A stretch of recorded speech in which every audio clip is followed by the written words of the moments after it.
Let's turn together to 2 Samuel chapter 12. We're reading verses 24 to 31, which is our text this evening. 2 Samuel 12, 24 through 31.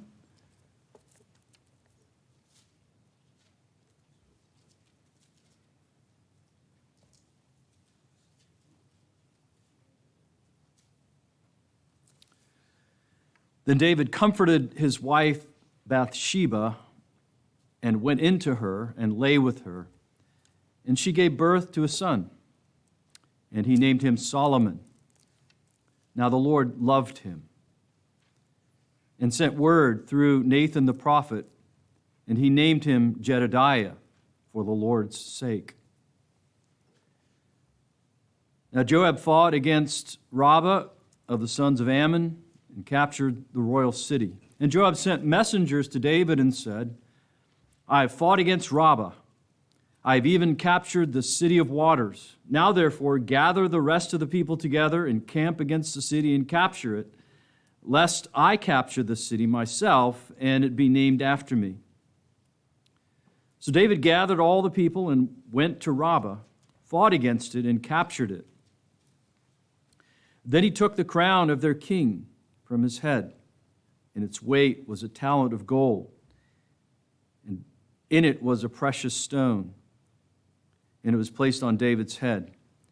And he brought out all the spoil of the city in great amounts, and he brought out the people who were in it and set them under saws, sharp iron instruments and iron axes, and made them work in the brick kiln. And thus he did to all the cities of the sons of Ammon. Then David and all the people returned to Jerusalem. Reading of God's holy word. Be seated and let's pray together.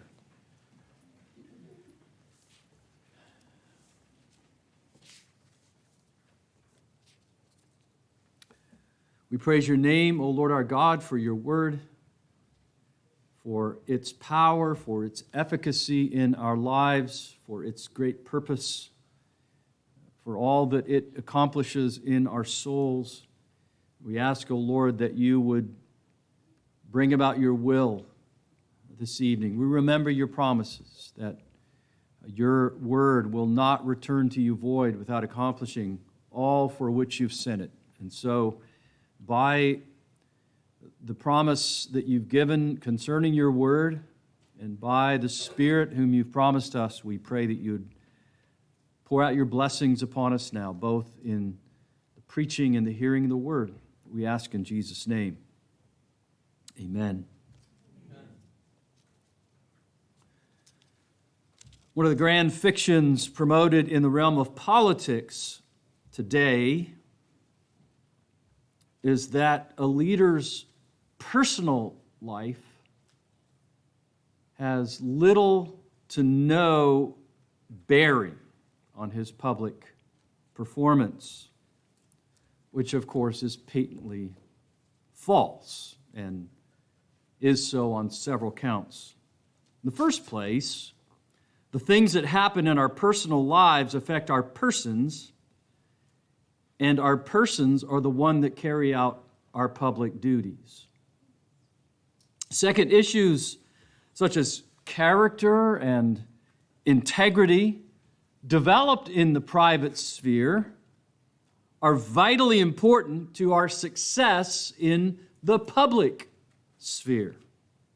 And third, and most importantly, the God whom we please or displease by our personal actions is the same God that we please or displease by our public actions.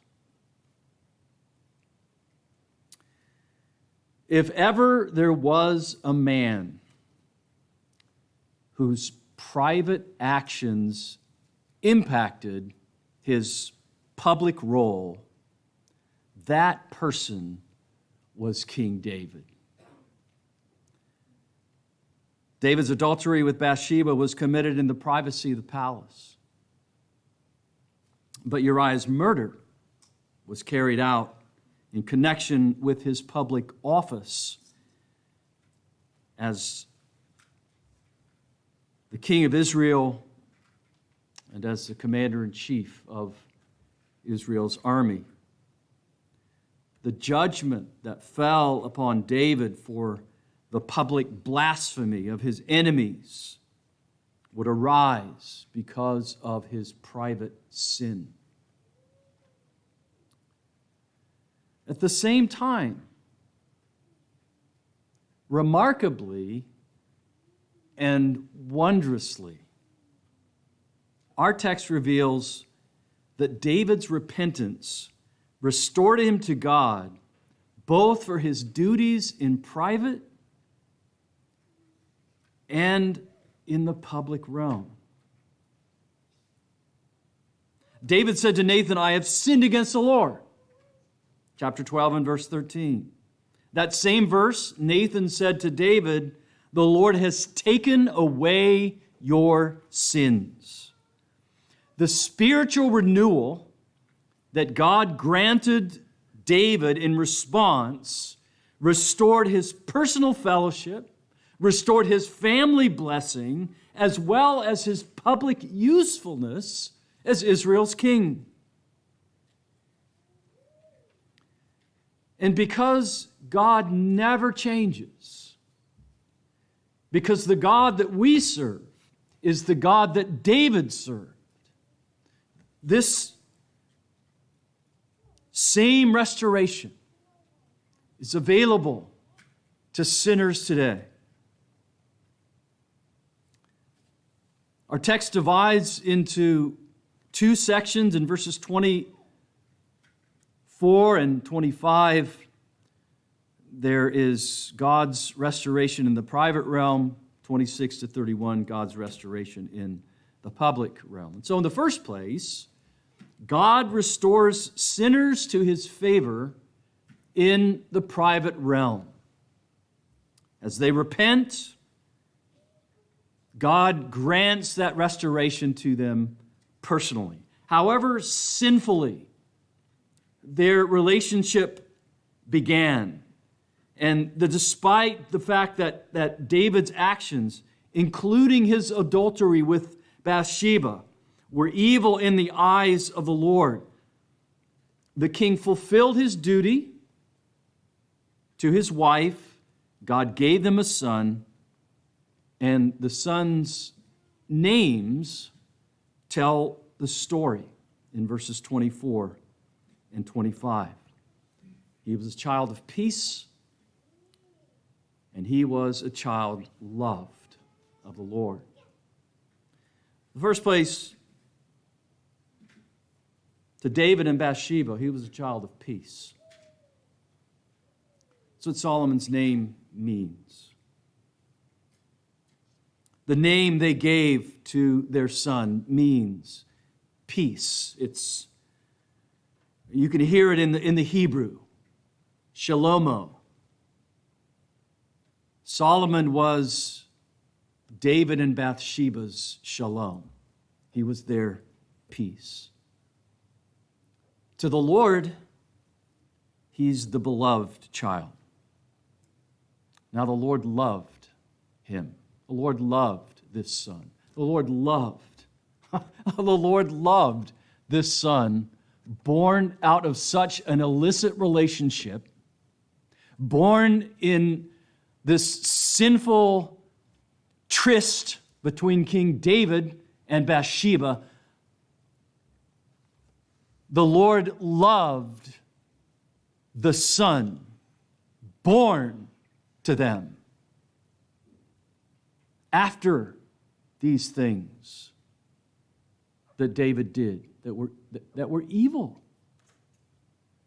that were despicable, that were abhorrent in God's eyes. Following all of David's sinful sendings in chapter 11, sending to inquire about Bathsheba, sending to bring her to the palace, sending a letter through Uriah's own hand, carrying his own death warrant. After the Lord's response of grace, sending Nathan to David to confront him about his sin, there's another sending here in our text. The Lord sent Nathan again. The Lord sent Nathan to David.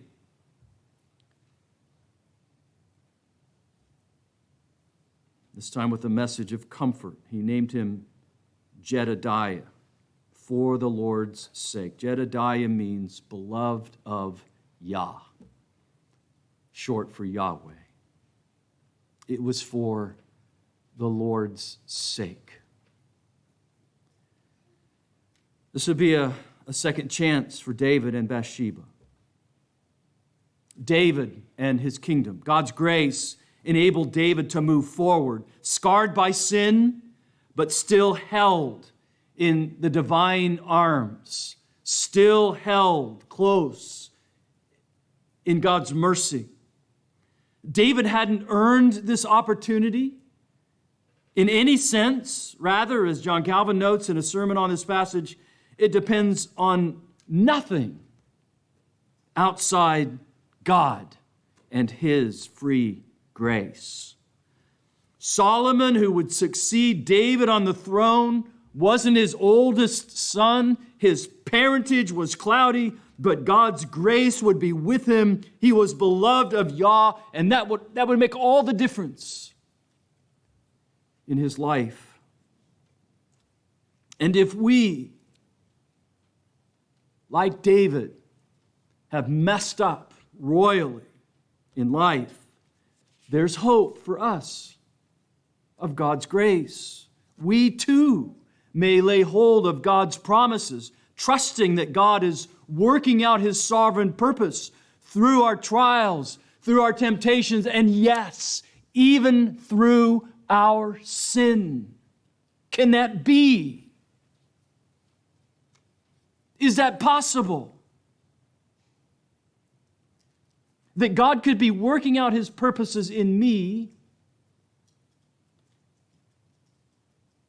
notwithstanding the sinfulness of my sin.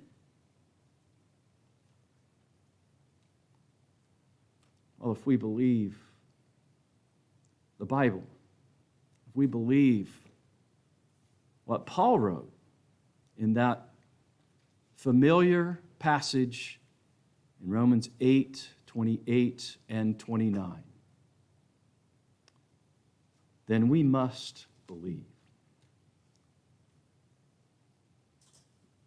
that the all things of Romans 8:28 encompasses even our sin, even our sinful deeds, even those things that are evil in the eyes of the Lord.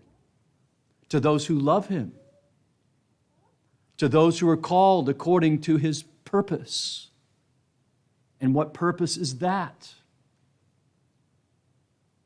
It's no less than conformity to the image of Jesus Christ. It's no less than the glory of Christ Himself, that He might be the firstborn among many brethren. God restores sinners to His favor in the private realm. Secondly, God restores sinners to usefulness in the public realm. All of the events of 2 Samuel 10 through 12 take place against the backdrop of the ongoing war between Israel and Ammon.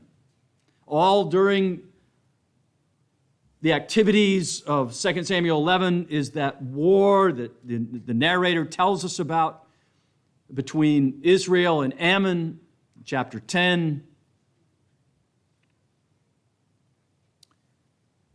2 Samuel 12 concludes with a divinely enabled triumph over Ammon by God's anointed ruler. Joab's military strategy succeeded against his enemy until he finally captured, we're told, the royal city. And with the victory won, Joab summoned David to come and to receive the enemy's surrender. It was essentially a done deal. The city was essentially defeated. The siege against the city had been successful. And it had all been done by the hand of Joab as commander of the army. But he sent messengers to the king. He says, I fought against Rabbah. I've captured the city of waters. Now then, gather the rest of the people. Come and camp against the city and capture it, lest it be called by my name. City of waters was likely a palace structure within the Ammonite capital city. Joab knew that David should be the one that received the enemy's formal surrender, the king's formal surrender. He was concerned that the city not be named for himself. He was concerned that he not get David's glory for himself, when his duty required that David gain the glory of the victory over the enemy. So for all his character flaws that caused Joab to be a thorn in David's side in many ways, he was nevertheless loyal to the king. He acted in a manner consistent with the protocol of the kingdom era and in a way that promoted the well-being of the kingdom. This is the second time in this block of chapters in 10 through 12 that Joab has surprised us with signs of spiritual life or commendable loyalty. When this assault on Rabbah began back in chapter 10 and verse 12, he urged his troops to show themselves courageous for our people and the cities of our God, and confess his belief that the Lord's sovereignty would prevail, that the Lord would do what was good in his eyes. The act of loyalty detailed in our text prompted Matthew Henry to describe Joab's action in a way that might surprise us as a faithful servant that sought his master's honor and his own only in subordination to his masters, leaving an example to servants of the Lord Jesus in everything they do to consult God's honor and glory.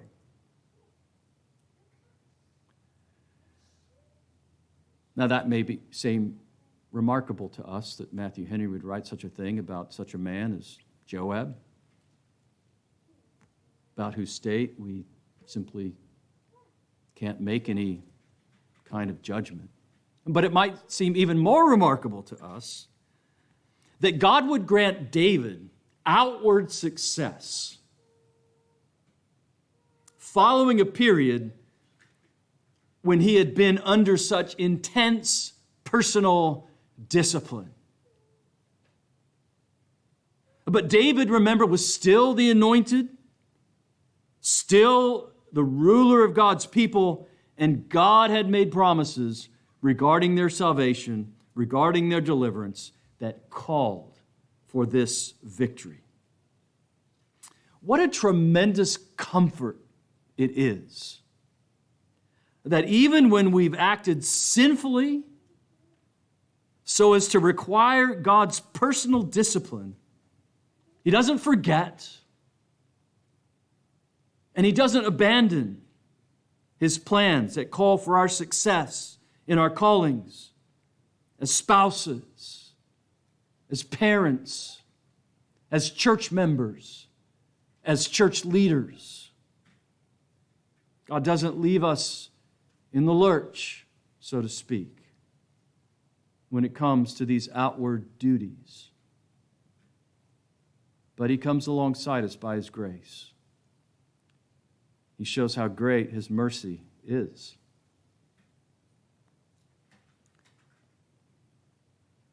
It's important to notice that David, in this transaction that took place as David came, as David gathered all the people, verse 29, went to Rabbah, fought against it, captured it, that David received tokens of messianic honor in the victory over the Ammonite city. We mustn't forget that in the midst of all that's taken place in David's life, in his life, he's still God's anointed. And he's still a picture of the Messiah, David's greater son. So he took the crown of their king, and it was placed on David's head. It's an act that prefigures the glory of the coming of Christ, who is crowned with many crowns as the sovereign over the people from every tribe, tongue, and nation. And then David put his idolatrous enemies into personal subjugation, setting them to labor with saws and iron picks and iron axes and made them toil in the brick kilns.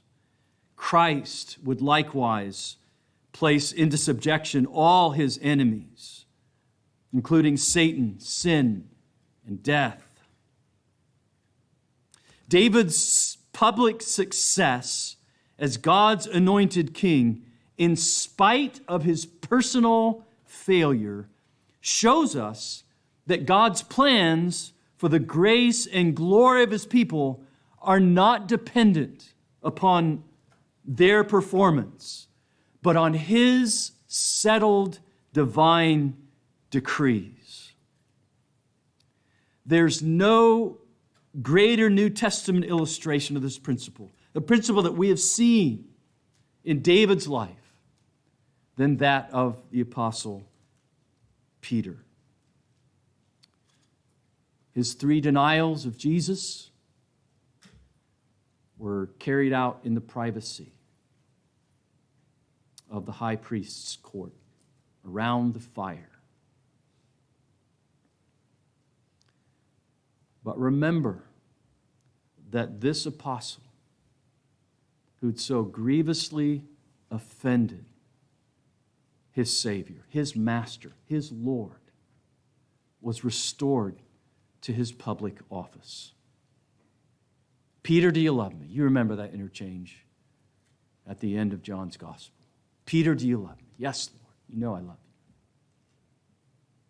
Tend my lambs. Peter, do you love me? Lord, you know. Yes, you know I love you. Feed my sheep. Peter, do you love me? And Peter was greatly disturbed that he was asked a 3rd time. Yes, Lord. You know all things. You know that I love you. Shepherd my sheep. What a wondrous thing.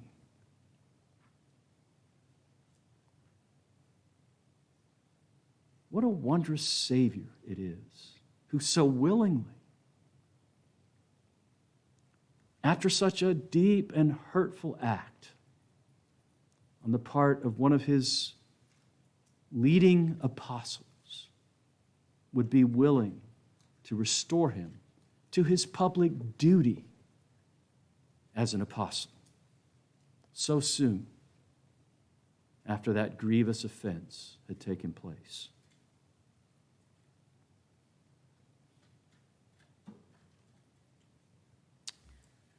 It gives us confidence, doesn't it? It gives us confidence that God will restore us, that He will truly restore us, that He will not stand aloof from us, that He will not cast an angry glance at us when we have sinned so grievously against Him, done those things which are evil in the sight of the Lord, but will restore us into personal fellowship, will welcome us back with open arms, and because he has decreed, and because his decrees are sure, will grant the restoration of our public callings, our public duties. And if there's anything that this text speaks to believers, if there's anything that it communicates loudly, it's that we should be confident in the comprehensive pardon of our sin and the comprehensive restoration that God grants through the blood of Jesus Christ.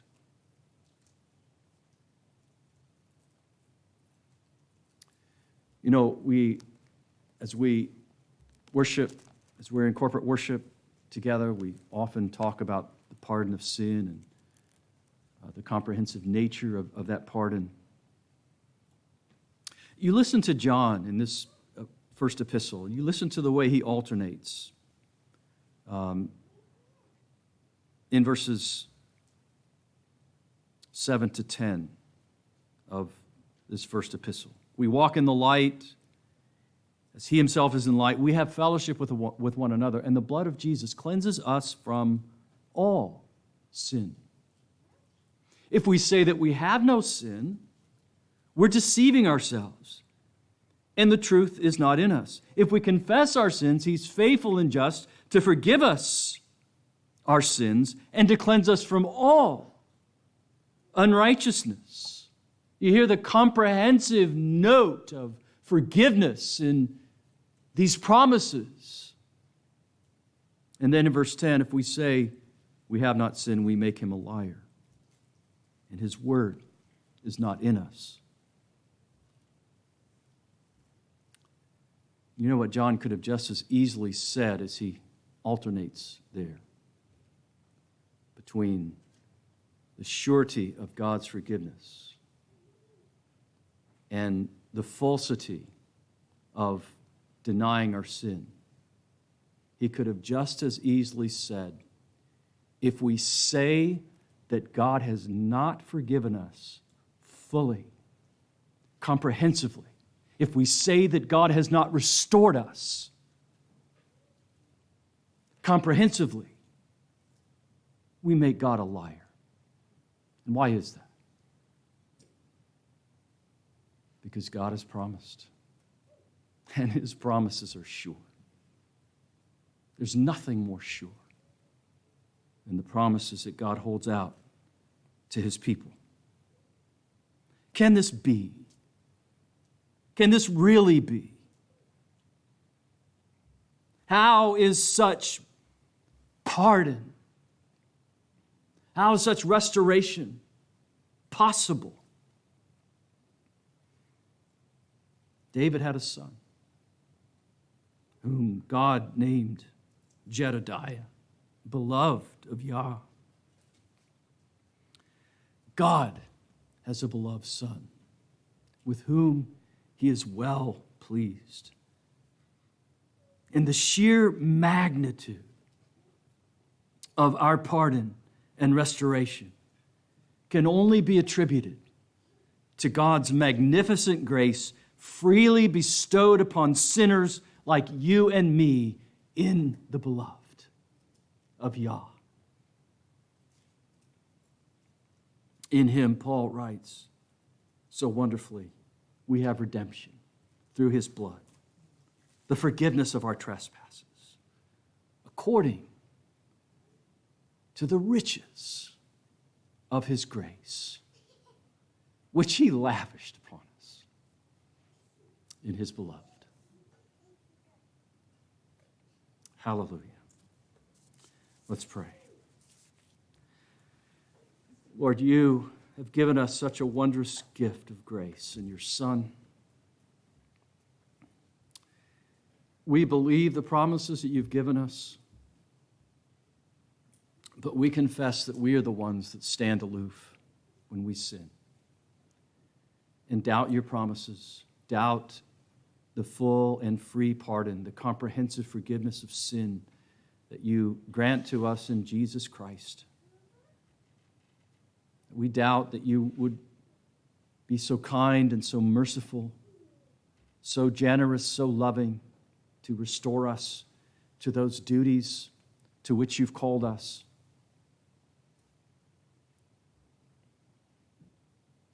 Help us in our unbelief.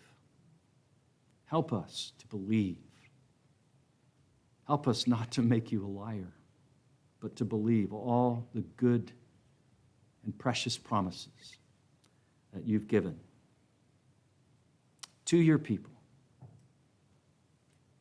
in the beloved of Yah, even our Lord Jesus Christ. Amen.